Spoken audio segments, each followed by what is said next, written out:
Bismillahirrahmanirrahim. Assalamualaikum warahmatullahi wabarakatuh. Di pertemuan kelima ini kita akan membahas tentang analisis kualitas air. Kita tahu bersama bahwa air merupakan sumber daya alam yang diperlukan oleh semua makhluk hidup. Kita lihat saja manusia. 70%-nya tubuh dari manusia itu terdiri dari air yang tersebar di seluruh jaringan, sel, dan seluruh organ. Tetapi 70% air di permukaan bumi itu sebagian besarnya adalah air asin. Oleh karena itu, sumber daya air harus kita lindungi agar tetap terjaga kualitasnya sehingga dapat dimanfaatkan dengan baik oleh semua makhluk hidup. Lalu bagaimana kondisi dengan air saat ini?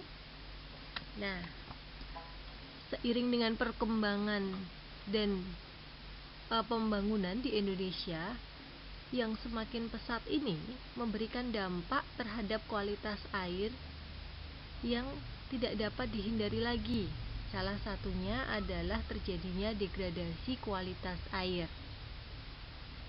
Pencemaran air adalah adanya polutan di air yang menyebabkan kualitas air menjadi menurun, sehingga daya guna juga ikut menurun. Dampak negatif terhadap keseimbangan lingkungan yang muncul dari suatu kegiatan memang suatu hal yang sulit sekali untuk kita hilangkan sepenuhnya.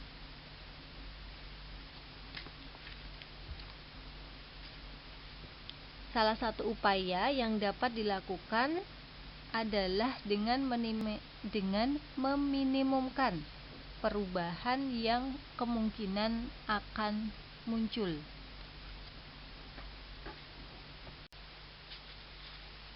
Analisis kualitas air dapat didefinisikan sebagai suatu kajian terhadap ukuran kondisi air.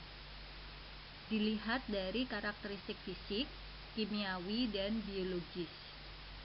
Kualitas air juga menunjukkan ukuran dari kondisi air relatif terhadap kebutuhan biota air dan manusia.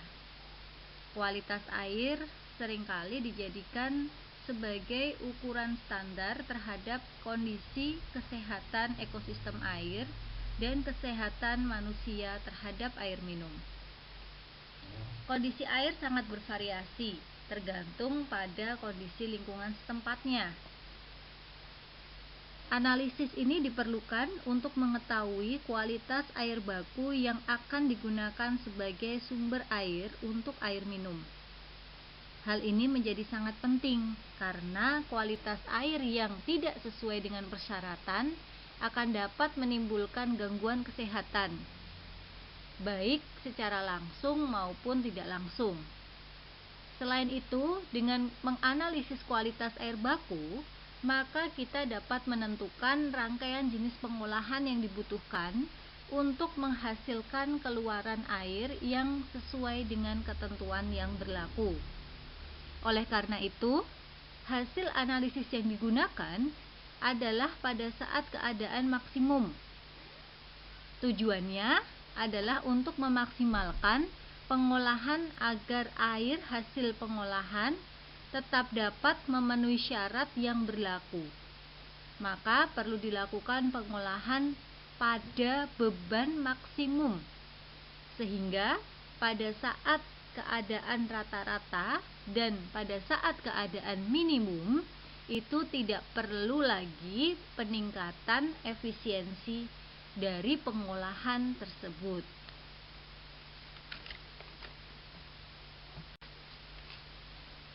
Berdasarkan letak sumbernya, air dapat dibagi menjadi 3. Yang pertama adalah air angkasa atau air hujan. Air angkasa ini merupakan sumber utama air di bumi. Kemudian yang kedua, itu adalah air permukaan.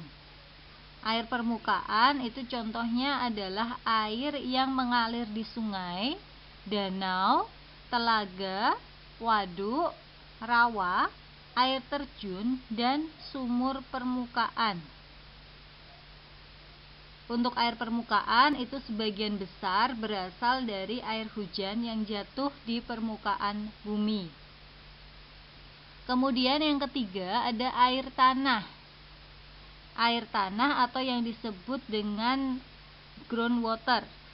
Ini berasal dari air hujan yang jatuh ke permukaan bumi, kemudian mengalami perkolasi atau penyerapan ke dalam tanah dan mengalami proses filtrasi secara alami dari batu-batuan, pasir yang ada di dalam tanah.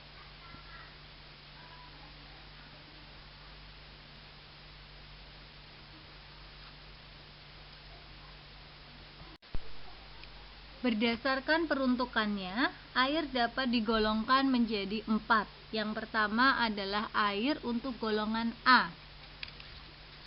yaitu air yang dapat digunakan sebagai air minum secara langsung tanpa pengolahan terlebih dahulu. Kemudian yang kedua adalah air golongan B. Air golongan B adalah air yang dapat digunakan sebagai air baku air minum. Kemudian yang ketiga adalah air golongan C, yaitu air yang dapat digunakan untuk keperluan perikanan dan peternakan.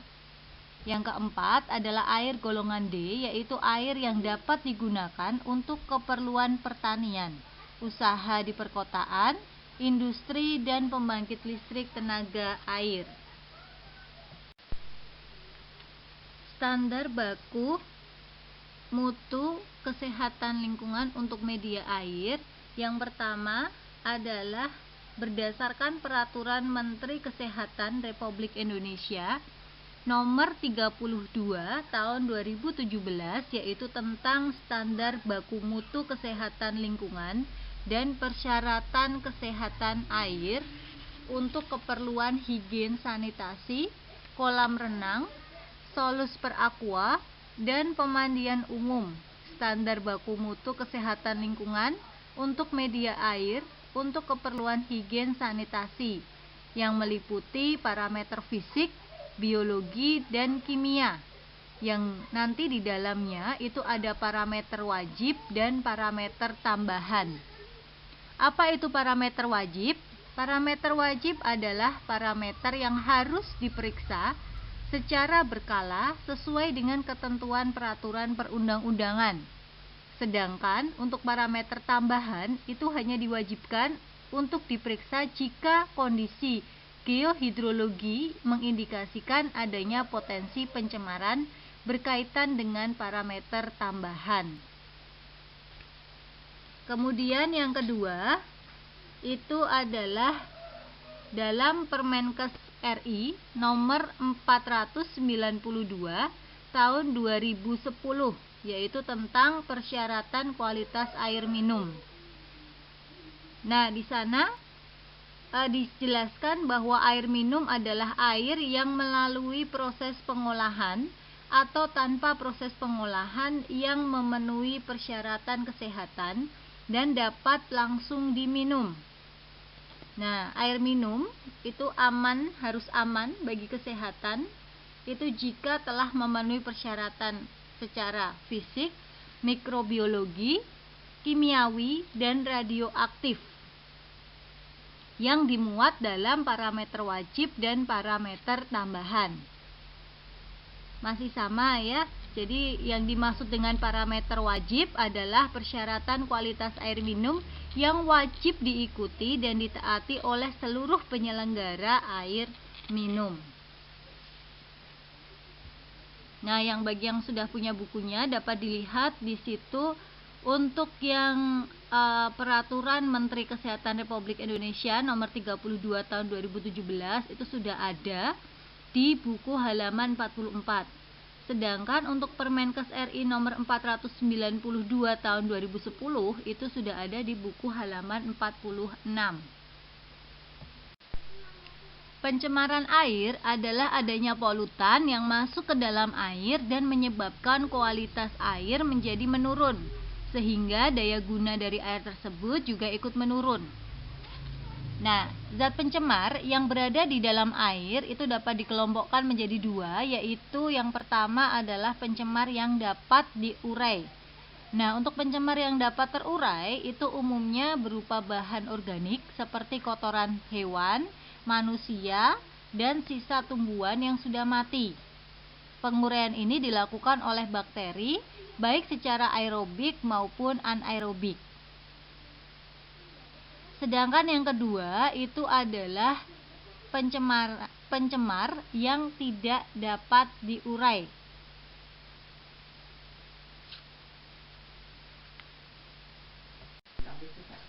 Pencemaran air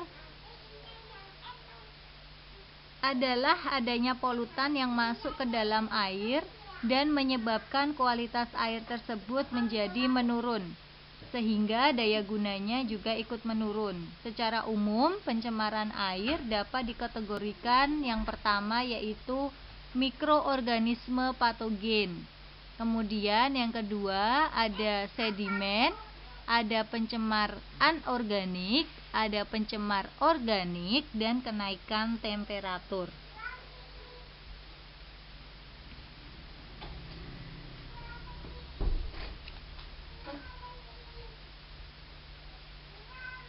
Untuk definisinya bisa dibaca di situ ya.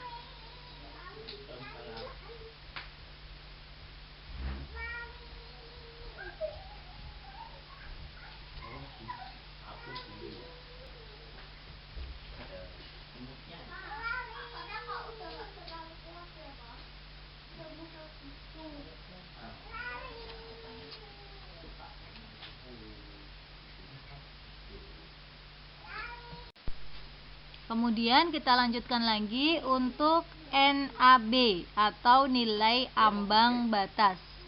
Apa itu yang dimaksud dengan nilai ambang batas? NAB adalah nilai atau batas tertinggi di mana manusia mampu menahannya tanpa menimbulkan gangguan kesehatan selama 40 jam atau 5 hari dalam 1 minggu. Penentuan tolak ukur apakah limbah dari suatu industri atau pabrik telah menyebabkan pencemaran atau tidak, maka digunakan dua sistem baku mutu limbah. Yang pertama adalah menetapkan suatu effluent standar, yaitu kadar maksimum limbah yang diperkenankan untuk dibuang ke media air, ke media lingkungan seperti air, tanah, dan udara. Kadar maksimum bahan polutan yang terkandung dalam limbah tersebut ditentukan pada saat limbah tersebut ditentukan, yaitu ketika limbah meninggalkan pabrik atau industri. Kemudian yang kedua adalah menetapkan ketentuan tentang stream standar, yaitu penetapan batas kadar bahan polutan pada sumber daya tertentu seperti sungai, danau, waduk, perairan pantai, dan lainnya. Ini adalah penetapan baku mutu limbah harus dikaitkan dengan kualitas ambience dan kualitas baku mutu ambience.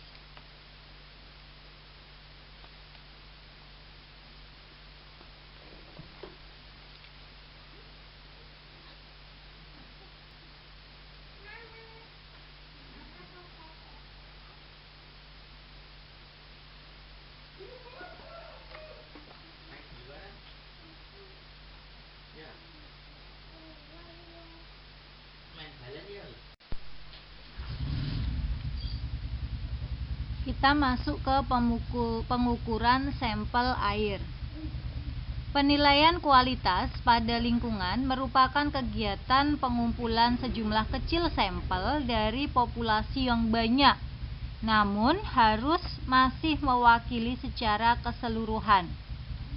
Oleh karena itu, pengambilan sampel harus mewakili kumpulannya dan mempertimbangkan perencanaan pengambilan sampel, petugas pengambil sampel, prosedur pengambilan sampel, peralatan pengambil sampel yang digunakan, frekuensi pengambilan sampel, keselamatan kerja, dan dokumentasi terkait pengambilan sampel. Proses pengambilan sampel jika tidak dilakukan secara benar, maka secanggih apapun peralatan yang digunakan, tidak akan menghasilkan data yang dapat menggambarkan kondisi sesungguhnya. Tujuan dari pengukuran sampling air ini adalah untuk mendapatkan sampel yang andal.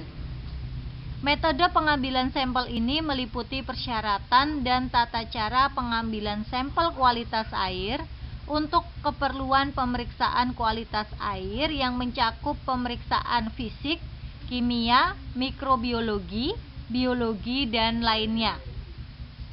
Syarat yang harus dipenuhi dalam pengambilan sampel air yang pertama adalah sampel air harus mewakili populasi. Hal ini harus diperhatikan agar sampel air yang diambil itu dapat mewakili populasi. Yaitu yang pertama adalah pemilihan lokasinya harus tepat. Kemudian yang kedua adalah teknik pengambilan sampelnya itu harus benar. Kemudian yang ketiga adalah metode pengawetan sampel jika diperlukan. Kemudian yang kedua adalah metode analisis dengan tingkat akurasi dan presisi yang dapat diterima. Yang ketiga adalah peralatan dan instrumentasi yang terkalibrasi. Yang keempat adalah sumber daya manusia yang memadai.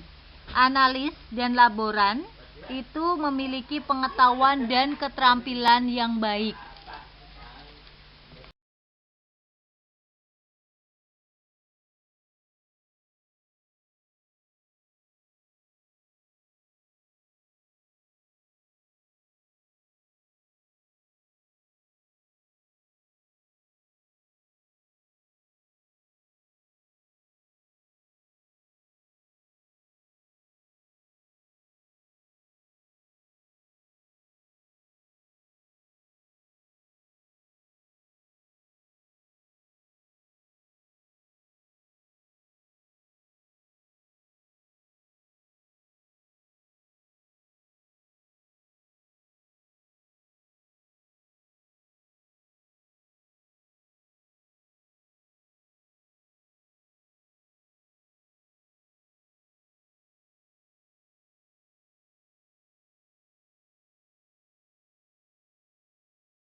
Untuk alat pengambil sampel itu bisa dibaca di buku halaman 59 sampai 62.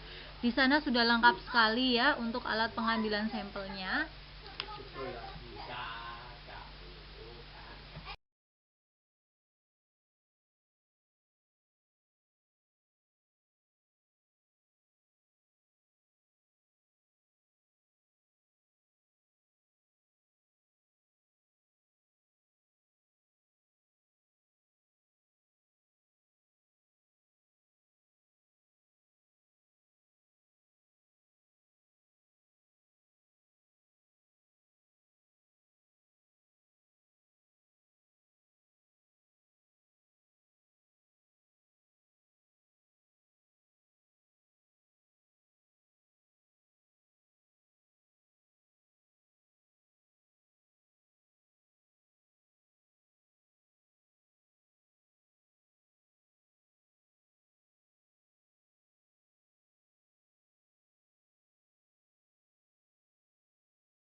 Titik pengambilan sampel yang pertama adalah kalau di sungai. Bagaimana pengambilan sampel di sungai? Nah, yang pertama dalam pengambilan sampel, titik sampel pada prinsipnya itu dipilih lokasi yang dianggap bercampur sempurna.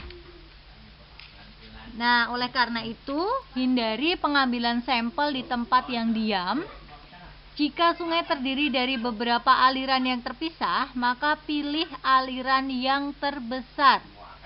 Jika ada anak sungai dari air limbah, maka sampling dilakukan pada sungai utama sebelum dan sesudah pencampuran dari anak sungai dan di lokasi anak sungai.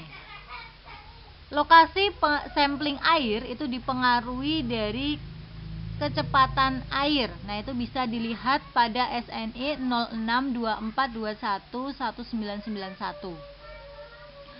Untuk lebih lengkapnya pengambilan sampel di sungai itu dapat nanti akan saya putarkan YouTube-nya ya.